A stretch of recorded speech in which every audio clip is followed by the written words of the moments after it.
GPT can very easily write SQL queries, but you don't get the analytical thinking. So I think as good as AI will get in hiring, we will always have to have the human factor to actually see this match, see a fit. Even not, let's say AI could do the technical stuff, but on the personal level, on the culture fit, I don't know, team player, you'll have to have a person. People sometimes they elaborate where they shouldn't and they don't elaborate where they should. I think candidates should be really minded of the roles that they are applying for.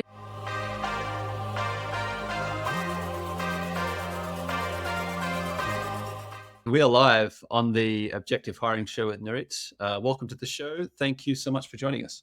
Well, thank you for having me. Happy to be here. It is absolutely our pleasure to have you here. And I'd love to start by hearing just a little bit more about yourself. Who are you? Who are we listening to today? Just so our audience can start to learn a little bit more about you. Okay, so I'm Nurit. I'm 42 years old, 2 days ago. Happy birthday. Thank you. I live in Israel and I'm married. I have 2 kids, a boy and a girl. Um, I've been with Data Worlds and 17 years and as a manager about 10 or 11 years out of that. So hiring data people is very close to my heart. And I noticed from your LinkedIn profile, you've got a quote there. It says, without data, you're just another person with an opinion. I've noticed in hiring, it's actually not that common, I don't think, to really use a lot of data in making the hiring decisions. I find that most companies, most people would rely on a very intuitive, gut feel kind of process. What do you think about that? Do you try to take a more data-driven hiring process? Is there some reason why we would not use data in hiring, given how important a decision it is?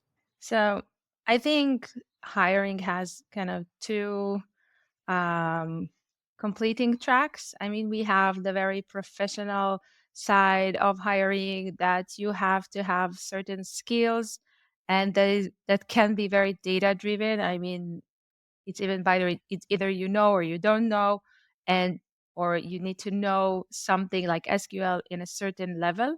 But there is the very personal, intuitive part of hiring. Usually they call it culture fit.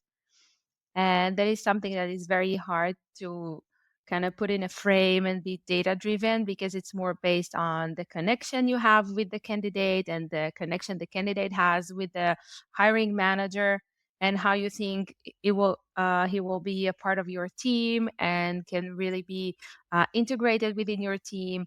And you want to have a people's person, for example, with data, because an analyst has many stakeholders, and that's something that is harder to have to be data driven because you can say, okay, nice, checked, I don't know, courtesy checked. It's harder to measure.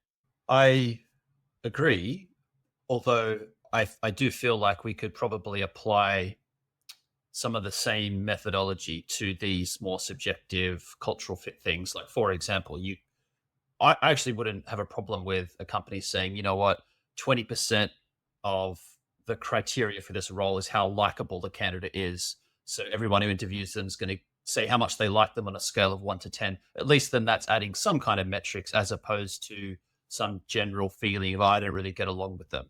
You know what I mean? Like, would that be a better way to do it? Yes. So what I got to do in larger companies that have things like company values. So we usually say we have, for example, we have 6 values. These are the top 3 that are a must have for a candidate. And then we measure by that. I mean, we want to see that, and it usually helps. It's like you said. So how much do you think on a scale of 1 to 10, this person represents these values that we chose? And usually we choose the values that are really more like on a personal thing, character thing.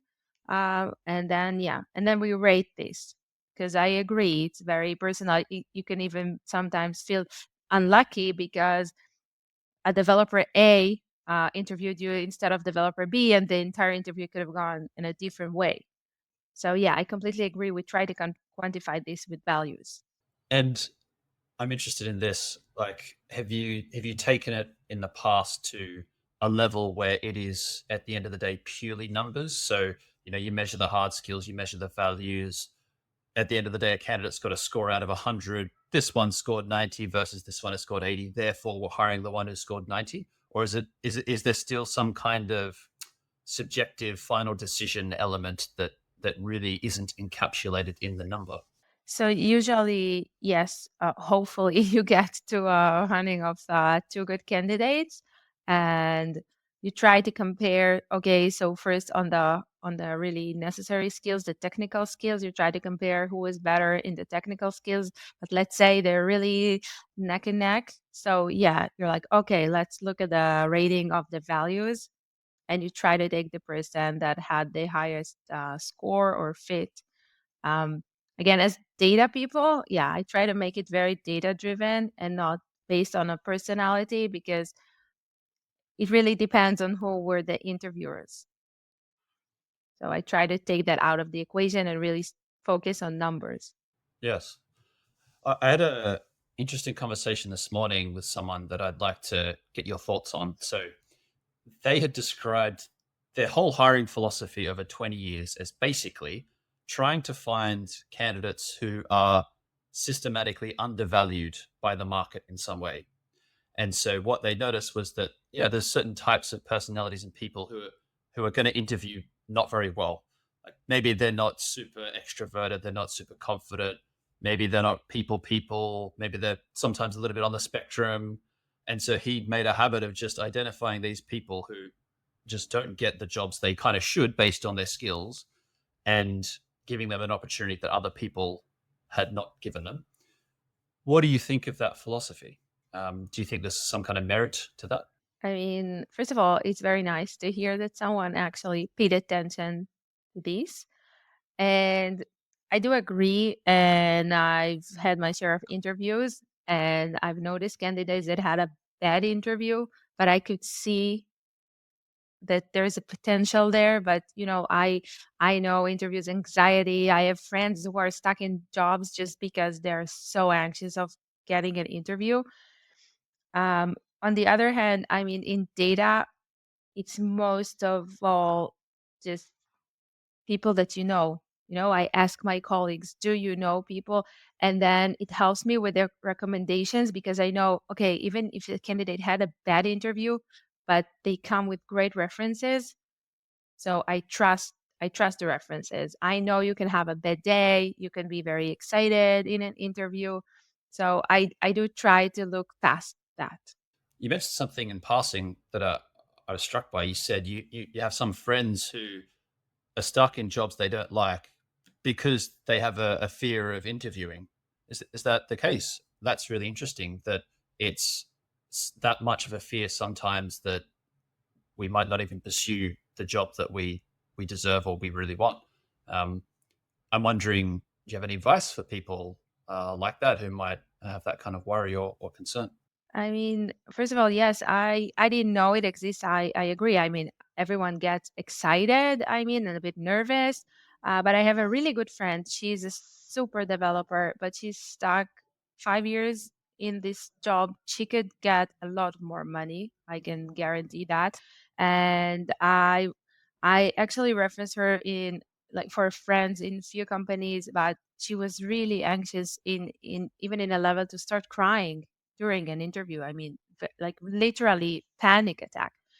Um, Actually, what I recommend, I did this with her also, is really maybe to take a mentor and really do a demo interviews, Zoom, face to face, look for questions online. You have many exams and kind of tests and examples.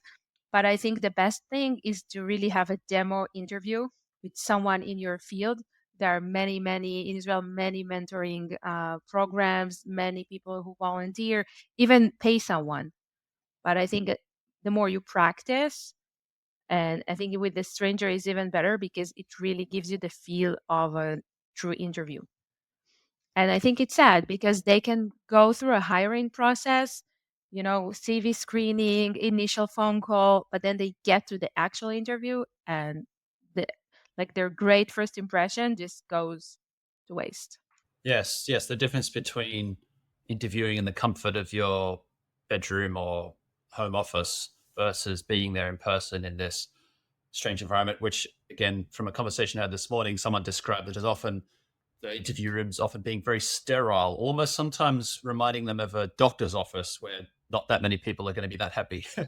And so that, yeah, can be a difficult transition. I mean, I think even for me, because I've been working remotely for 6 years, if I suddenly had to have an interview in an office with all these people that I didn't know, that would be like a little bit of an anxiety provoker for sure. I guess it's exposure therapy, isn't it? That any psychologist would say, just voluntarily, little by little, expose yourself to the thing that you're afraid of. I guess the same thing here. Yeah, I agree. And I think also specifically in high tech, most of the offices are very transparent and the meeting rooms are all made of glass. So you feel like you're sitting in an aquarium. Everyone knows that you're in an interview. Whoever passes through the room and looks at you, and then they give you some exercise that you need to solve on the board. So, I think it's that feeling of, okay, they know I'm in an interview. Everyone who's passing by the room can see me. I think this is something that really turns the anxiety even higher. I always try to interview in a side room or something that doesn't have so much people passing by, to help maybe the candidates, because I know that's not the best feeling. I remember years ago actually seeing a really interesting analysis that Canva, the Australian tech company, put out where they were trying to optimize their hiring of software engineers. Specifically, they noticed there was a huge drop off at one point in their funnel where I think they were giving candidates either a live coding challenge, like a whiteboarding kind of challenge, or a take home case study. I can't remember which one. They had a big drop off. They made a really interesting switch in their process. They said, well, at that stage, the candidate gets to choose. You can either do 30-minute whiteboarding session or you could do a take home case study. And so what they found was that the process was kind of accidentally selecting for either, I can't remember whether it was like extroverted people who wanted to do an interview or introverts who wanted to do the take home. And by giving the option to candidates, suddenly they got a better balance of both, and their drop off actually went to 0% in that stage, which I found really interesting. This is years ago now. I'm sure they've changed it, but it's what I'm always struck by in hiring is how much of it is very biased or beneficial or whatever, disadvantages certain segments and not others. And interviews is one of those, which surely extroverted, very confident sounding people who are who are beautiful have an advantage over others, uh, and in a way that it's not necessarily even correlated with the job. You know what I mean? That's a problem. I agree. The processes are kind of set for a long time. It's been okay. You have the CV screening, and then an initial phone call, and then the hiring manager, and then a home assignment or something. And it's very set. It hasn't changed for a very long time. I mean, I've been in high tech for 17 years. I've never seen a process that was very different. A bit maybe one less interview, or you don't have the home assignment, or you do have the home assignment. It's not very different. So right now I was sitting with actually with the talent acquisition that's responsible for my team, and trying to think outside the box, because it's so hard to find good analysts today. But the market is kind of flooded with people with an analyst title, and so trying to think outside the box how we can match the process to what we're looking for. Like you said, to kind of overcome all these obstacles of getting the right people, or giving people a really equal opportunity. D and I is always spoken, but I agree it's not always something that you can see. Like, how do I make the process fit people with anxiety from interviews? Like you said, I mean, this can fit extroverts, and this cannot fit. I mean, really trying kind of to have in my arsenal, I don't know, two or three types of processes, and try to match, because when you just read the CV, you don't know what will match the person the best. But maybe try to understand in the first phone call what will fit. So we still don't have the perfect answer, but we're definitely trying to have these few options. Yes. And one of the hardest things I think in hiring is I feel like it's a game of trade offs where, in this example, maybe you make the process a little bit more flexible to accommodate different types of candidates, but then it becomes maybe a bit more complicated, maybe harder to compare. If you had, I don't know, in the case of Canva, some people doing a whiteboarding session, some people doing a take home case study, it's not obvious how you compare the results of the candidates. So that must be a challenge as well, I guess. It's a challenge, yes, because it is, you don't have necessarily the common ground that you can compare. And I think also a concern that I recently had is when I give a home assignment, I'm not sure that the candidate actually was the one who solved it, especially with AI tools today. And this is why if the assignment was a good, then we have an interview on the home assignment where we ask the questions to make sure it's not even about the coding, it's about the way of thinking. Specifically for analysts, I want to see that this analytical thinking is yours, like the candidates, and not some neighbor, someone they paid for, an AI tool. I mean, GPT can very easily write SQL queries, but you don't get the analytical thinking. So it's another aspect that makes it harder to compare, that you have to be sure. I mean, it's a whiteboard, you see it's the person, but it's a home assignment. Then now in the AI age, we have even more concerns about it. Yes.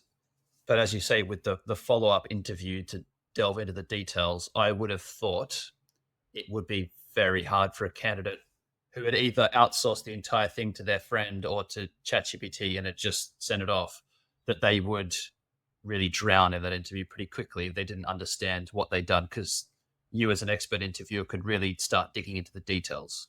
Yeah, you'd be surprised. I mean, I already had the case of a person, for example, we asked something about employees.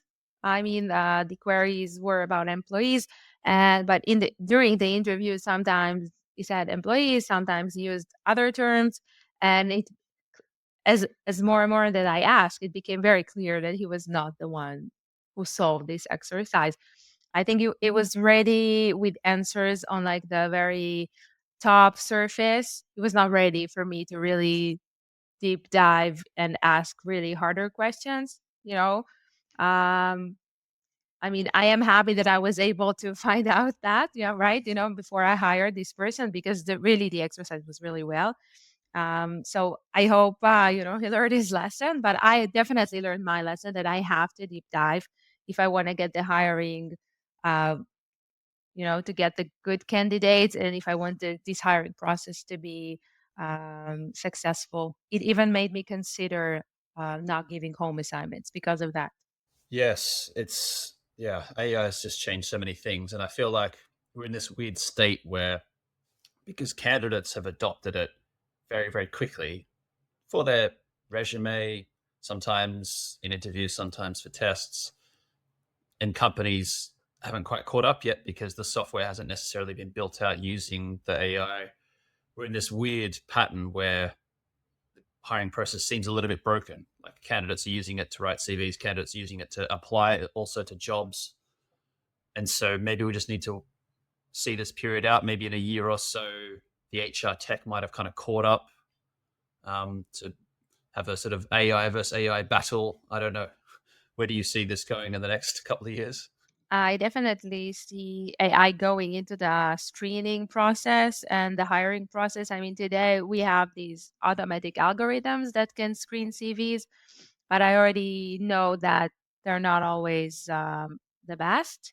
I mean, even when I was looking for a job, I got this automatic no that I am not a good candidate to this job. And then my friend working at the same company went with my CV to the talent acquisition, showed her my CV, and she was like, "Great, can you submit her CV?" And she's like, my friend said, she just got a no from this automatic algorithm, and the only reason was because I didn't emphasize the specific term that the algorithm was looking. So I think we have a long way to do with the AI. I think it started in HR tech, but it's definitely not in the same level that candidates can already use it. So I think the AI on the hiring side needs to be more mature. Yes, for sure. And I assume we'll see emerge in the next year or so the next greenhouse lever smart recruiters, whatever that new wave of HR tech that's kind of AI native, that will hopefully come along and solve some of these problems. But I feel like even with, let's say, the most accurate AI CV screening tool as an example, problem is the data is crap. Like if you're trying to compare a resume to a job ad, and the job ad's not that reflective of the job, and the resume is not that reflective of the person, doesn't matter how well you match those data sets. Like, well, it's still going to end up with a lousy business result. Do we need almost some better quality data about the candidate and the job, and then whatever tool we use to match it actually has a chance of succeeding?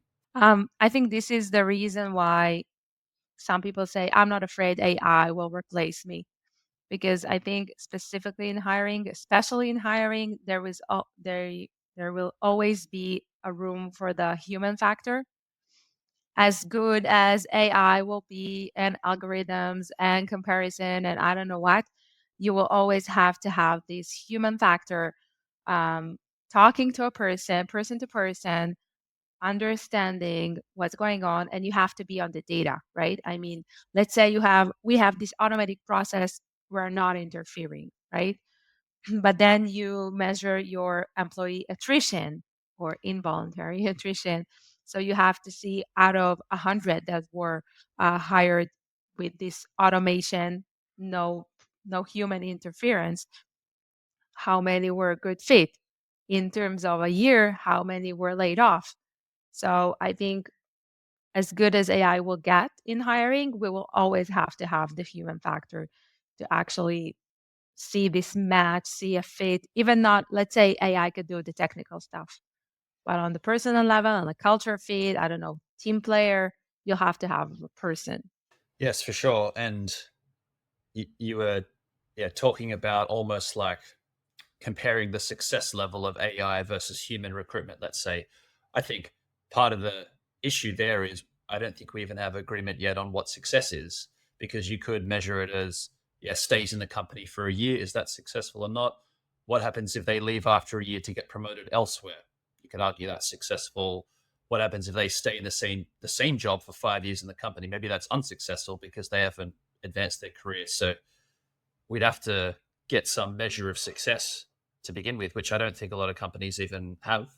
Yeah, I agree. I think today companies measure it's very black and white, zeros and ones. I mean, did you stay or did you leave?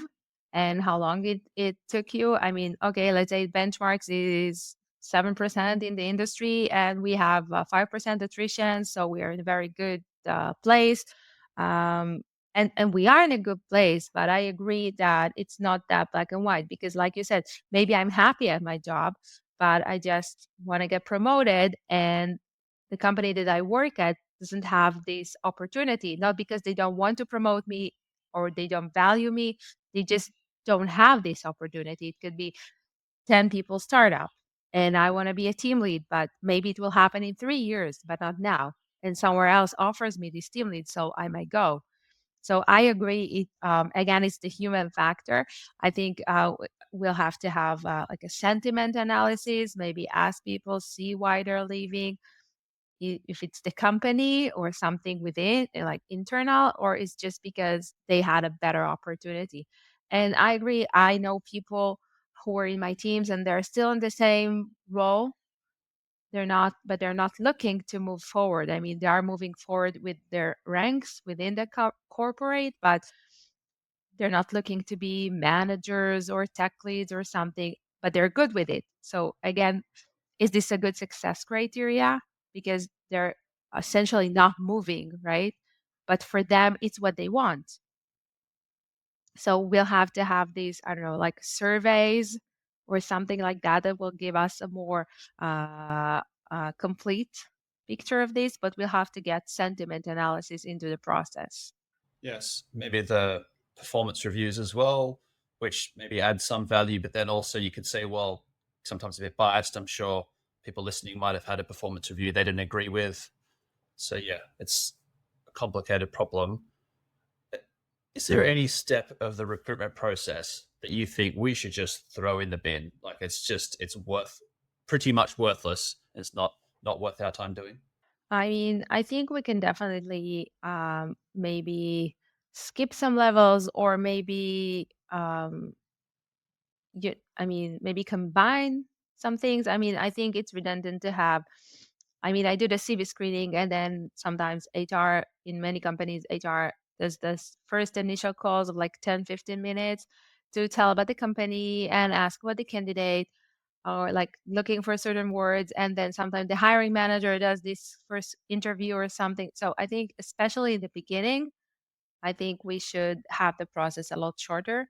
Maybe have the hiring manager CV screen. I know it's a lot more work, but I think it will be more efficient, especially in data worlds. I mean, if I would do the CV screening and then these first initial calls, I will make the process shorter. And I will not waste HR time and candidate time because I know what I'm looking for. I can ask better professional questions to screen people. Not, again, not that HR, they know the job, they know the roles, they know what to do. But I think a hiring manager that's in this field can understand the answers better and they know what they're looking for. So they can ask a question on top of question to get a better understanding. And then the candidate either rule it out or goes to the next level. So I think we can save some time there. Yes, it's must be so tricky for people in talent acquisition and HR to do the initial recruitment for roles that are so far away from their own skill set or experience. Like I try to put myself in their shoes. If I was trying to hire a lawyer or I don't know a civil engineer, I would be clutching at straws. The best I could do is ask the hiring manager and try to get a sense from them and talk to them about what I'm looking for. But it's never it's never going to meet the quality of an expert doing the screening. But then the opportunity cost is your time, I guess, of doing that screening. Yeah, I definitely agree. They have a very hard job, and sometimes they're responsible for 20 positions, open positions, and also it's very hard to do this context switch. Okay, this candidate that I'm gonna call now, is he a developer? Is he a data person? Is he a product manager? I mean, it is very hard to have this context switch, I think, all the time. And like you said, it's very far from like if I need to interview now a developer and I work with developers and everything, but I'm not, I don't know, they will tell me I use React. Okay. That, that tells me nothing really. So yeah, I agree. It's very hard for them. And as much as they will sit with the hiring manager to get, whatever tips and tricks and what are you looking for, I think it's very hard for them. And I think if a hiring manager has the time, or more correctly, they need to make sure they have the time to do this. And I think give HR their specialty to interview the candidates really on the HR aspect and not kind of waste their time doing something that the hiring manager can do faster and more efficiently and have the entire process. I think, HR, they can call 50 candidates and I would rule out 25 out of them in the CV screening process. One other benefit, I think, of those first stages being done by the hiring manager is, at least in my experience, that's who the candidate wants to speak to as soon as possible, because that's their manager or their manager's manager or whatever. They're the ones who actually understand the details, the expectations, the goals. They're the ones who can normally answer their questions in the way that normally external recruiter, HR, talent partner would struggle to do. And so, from the candidate's perspective, they'd normally be pretty happy with that, I think, as well. I definitely agree with that. I think even when I was looking for a job and to get that first phone call, and it's someone that is not on the technical side, and I ask questions like, which tools are you using? Are you using this? Are you using that? Which database? What's the visualization? And yeah, the people on talent acquisition, they don't need to have these answers, right? So I agree it can save time for all parties involved. And yeah, it will give HR to have, and I think it's exactly like on our day-to-day job, each of us have our own expertise.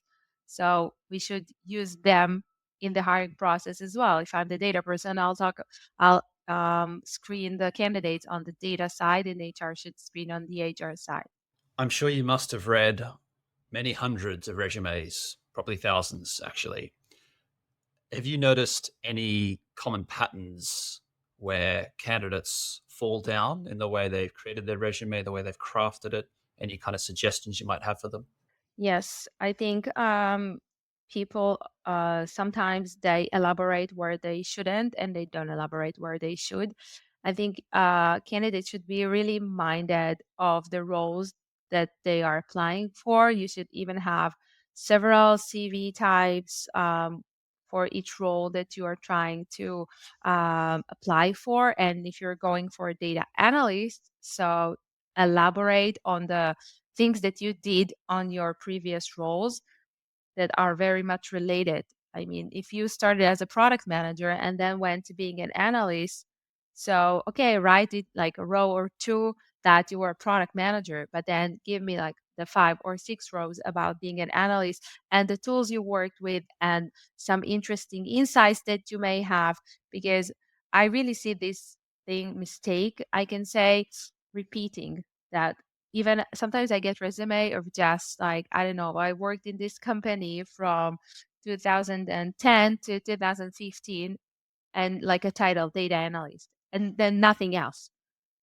So for me it's like, okay, but what did you do? I'm not going to call you and have an hour phone call just so tell me what you did, right? For me that may be a miss, right? Maybe this person is a great analyst, but there is nothing written under this. So I think you should be very minded of the position that you're about to apply and make sure your resume really reflects your experience that is related to this. And if you need to have 3 different versions of your resume, so be it. What about, yeah, since the LLMs have come out, have you started to notice that the resumes are sounding like each other a bit more?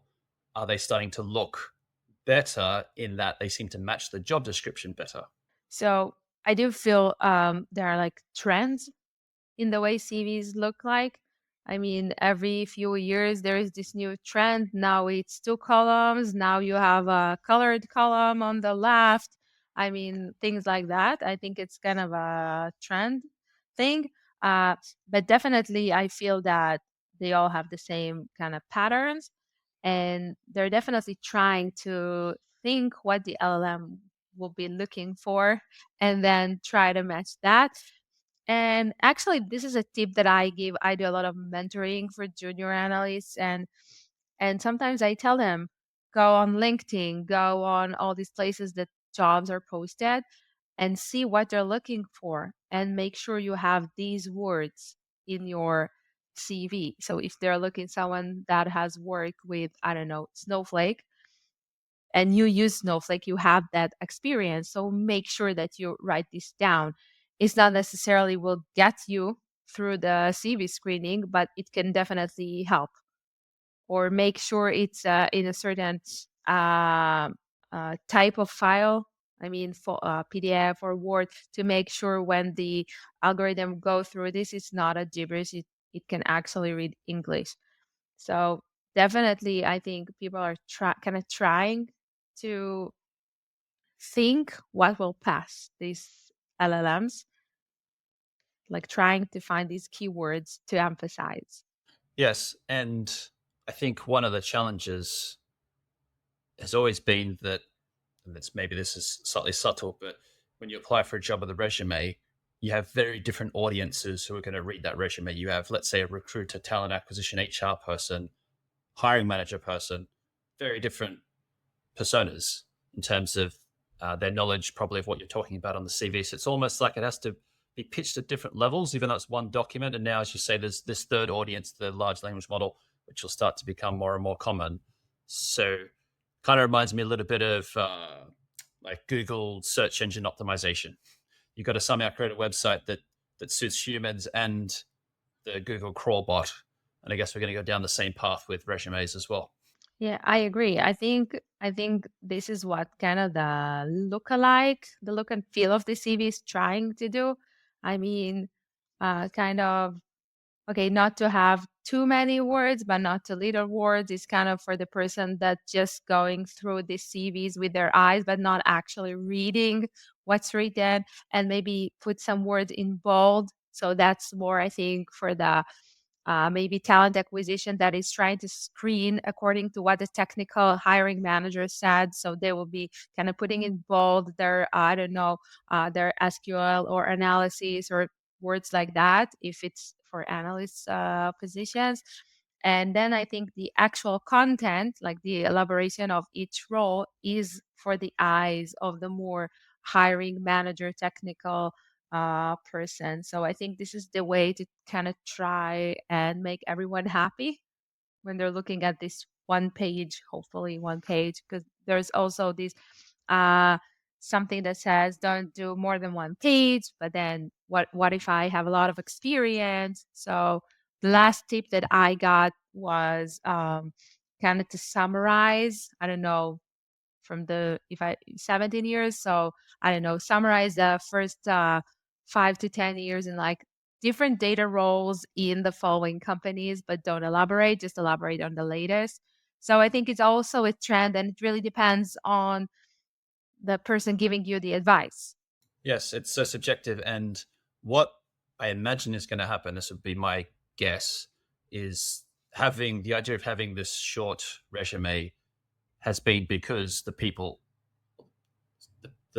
thing that's been reading it has been people who don't want to scan over 100-page document and get lost in it. Like they've only got a minute to look at it. So it's needed to be, 2 pages long. Problem with that is it's not really that much data to make a decision. Maybe now if LLMs are going to start doing the screen, maybe there'll be this elaborated full CV that you submit that's like everything you can think of about your work experience, all the data, even maybe even rich video content of conferences you've attended. It could be anything. But then there's some kind of human summary, either through the system, which adds an AI summary, or you add your own, so that you could almost have, yeah, the full data set to appeal to the AI, and then the truncated one for the humans. Will it go down that route? Do you think?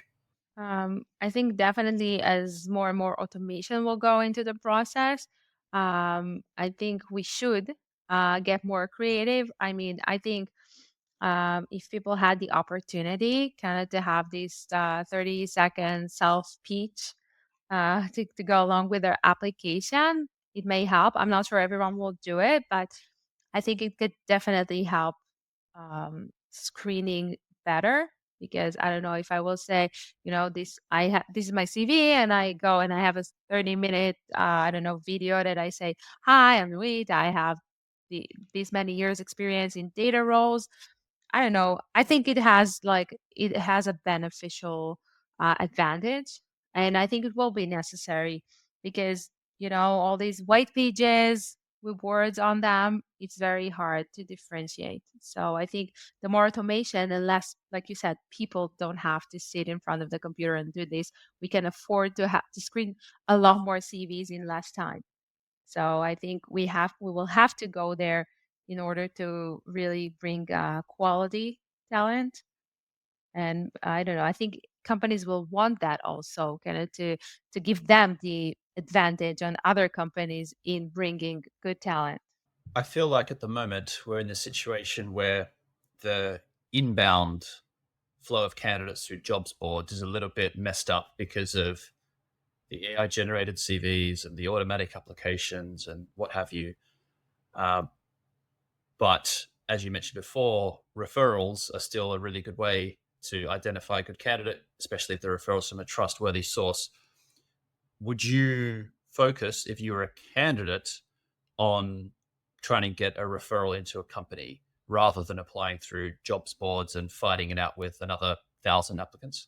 Oh, definitely. Definitely. Through referrals, it's the top hiring channel today. I mean, because I think companies said we have very good talent, we trust our employees. So if my employees who I trust brings me a referral, then I definitely trust this referral more than just, some random CVs. Um, and I think this is why in most referrals forms, we also have how well do you know this person, right? Because I get a lot of LinkedIn messages. Okay, I see you work at Hi Bob. Can you please submit my CV to this position? So I do put the disclaimer, and I'm being super honest. I don't know this person. They reached out on LinkedIn, but if this is someone that I really know, then definitely I will give them the very warm recommendation and say that I know this person, I've worked with this person, I can vouch for them. And when talent acquisition sees such a referral, then they definitely prioritize this versus something that comes from LinkedIn or I don't know, some other job board. And I think it makes sense. Again, I know this employee, I've hired this employee. So if I want them, I want their friends specifically if they refer them to me. And again, like in data world, it's very hard to find good analysts. And I will always turn first to my friends. Sometimes, my friends, they interview people, and like we spoke in the beginning, they had two good candidates but only one position, so they chose, but they will recommend the other person that they sadly couldn't hire. So I would do a reach out to these people, and I definitely trust these more than just random CVs. And maybe I'm missing something. Yeah, I could be missing the best analysts, right? But still, we trust the people that we trust. So it's almost a case of managing risk in some level, because you're hiring someone you know, or someone you know who knows them, reduces that risk of a regretted hire quite a lot. You kind of know what you're going to get most of the time. Is that fair to say? Yes, definitely. You will prefer hiring someone that comes very recommended. It could fail, right? I actually had this case that a friend of mine was looking to hire someone. There was someone that used to be on my team in one company that I knew he was looking for a job. He got a very warm recommendation from me and also from the manager who managed him after me. Uh, but it ended up not being a culture fit. He was laid off after 3 months. And my friend said, I mean, how could you recommend this guy? And I'm like, listen, when I was his manager for 5 years, and he was like one of my top employees. I don't know what changed in the middle, but I was managing him and she said, no, the manager after you also recommended him. So I think it could be sometimes, you know, a culture fit, maybe a fit with the manager. Sometimes something just doesn't connect, right? And he came super recommended. So that can happen, but I think in the 95 plus percent, it will be a better match than someone that came from a job board. It will be more successful. If you had the proverbial magic wand and you could wave the wand and fix the hiring process, how would you wave it? What would that perfect hiring process look like? I think I will have some automated model, but something that I can teach, with natural language processes and things like that, to have this very tailored per position. This like a magic, not something that just screens for everything. Like I would have tailored processes for analysts, developers, product managers, obviously other sectors, not just high tech. So that's the magic I would want. I like the sound of that magic, and maybe it's not too far away. LLMs are advancing at a breathtaking rate, so fingers crossed. Nurit, if you could ask our next guest one question about hiring, what would you ask them? Maybe they know good analysts. No, just kidding. uh, but no, I would actually ask if they also have good tips for an accurate hiring because we all only know from the people that we've met during our careers and we speak to colleagues or meetups and conferences, but it's always good to ask more people about their tips for a more accurate hiring. That's a great one. Yes, accuracy is so important, especially because, well, anyone who's ever made a regretted hire, I think will never forget that, because it lives long in the memory, and it's a much worse problem than the ones that got away. Like the false positives burn more than the false negatives, which you don't really notice. So hiring accuracy always top of mind. Um, I know when I've seen academic studies of this, like what actually predicts job performance, it's quite interesting to me that it doesn't really connect that closely with what companies actually do. So the top predictors on average are the intelligence of the person, their conscientiousness, like using the big five personality model, and then a third place would be like job skills tests.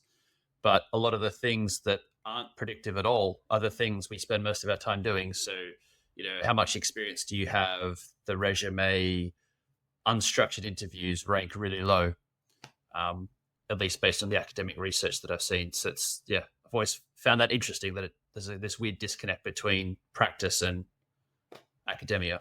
Yeah, I mean, on one hand, we are trying to find this formula that will match all our candidates and all the hiring processes. But in the end of the day, it's not just that each role is different, each person is different. I mean, you can have a master's degree, but you in this specific field that I'm looking to hire, but you may not have the personality match or, even technical skills you may not fit completely. I mean, I have a master's in computer science. Could I be a developer today? No, because I didn't write any code more than 10 years, right? But on paper, I would probably, the LLM will pass my CV, right? Because, wow, I have a master's in computer science. But first phone call, you'll see not, I'm far from being a good match to that position, right?